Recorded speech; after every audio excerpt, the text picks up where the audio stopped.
তারা নারী অপরাধ দেখতে পায় না, অথচ নারীর নির্মম নিষ্ঠুর অপরাধ পুরুষের অপরাধকে হার মানিয়েছে বহুবার। গণমাধ্যমে চোখ বুলালেই চোখে পড়ে পুরুষ হত্যা, পুরুষের উপর সহিংসতা এবং নারীর প্রতারণায় নিঃস্ব পুরুষের আর্তনাদ, যা আমাদের বিস্মিত করে দেয়।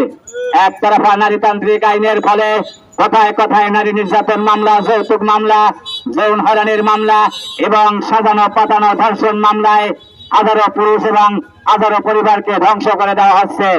আমরা প্রকৃত ধর্ষণের শাস্তি চাই, কিন্তু আমাদের আপত্তি সাজানো পাতানো এবং বিয়ের প্রলোভনে ধর্ষণ মামলা নিয়ে।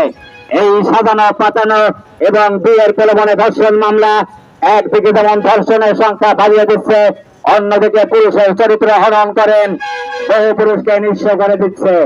দেশের কোথাও না কোথাও প্রতিদিনই সম্মতি সহবাসকে কিংবা ব্যভিচারকে বিয়ের প্রলোভনের কথা বলে ধর্ষণ বানানো হচ্ছে, আর সাজানো পাতানো ধর্ষণ মামলার নিত্য নতুন উদাহরণ তো তৈরি হচ্ছে।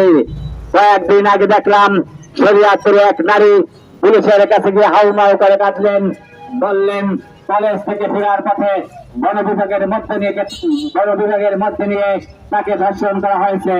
মুহূর্তে পুলিশের ঊর্ধ্বতন কর্মকর্তারা ঘটনাস্থলে হাজির, কিন্তু ঘটনাস্থলে তেমন ধর্ষণের কোন আলামত পাওয়া যায় নাই, তেমন মেডিকেল রিপোর্টে ধর্ষণের প্রমাণ মেলে নাই।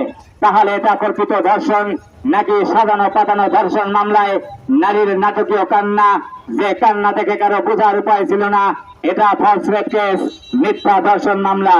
ধর্ষিত না হয় অনেক নারী নিজেকে ধর্ষিতা প্রমাণের চেষ্টা করছে। এই ধরনের ঘটনা ঘটেই চলছে।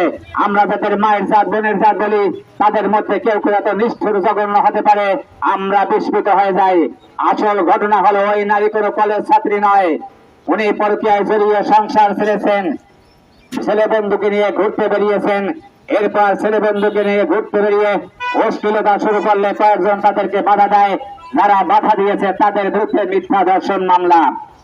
এই উপস্থিতি ধর্ষণ বন্ধে মৃত্যুদণ্ডের আইনকে অনেক নারী বাজে বাজে ব্যবহার করছে।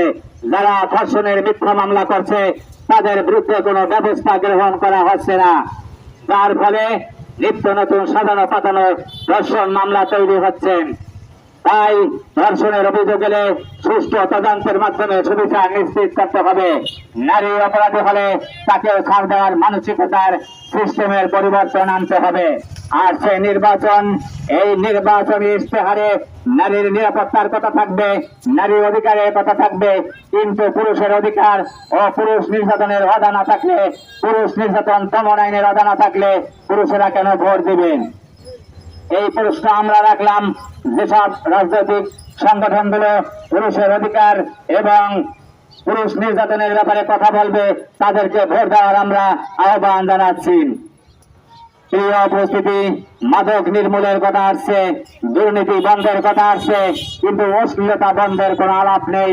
অথচ অশ্লীলতা হলো মাদক এবং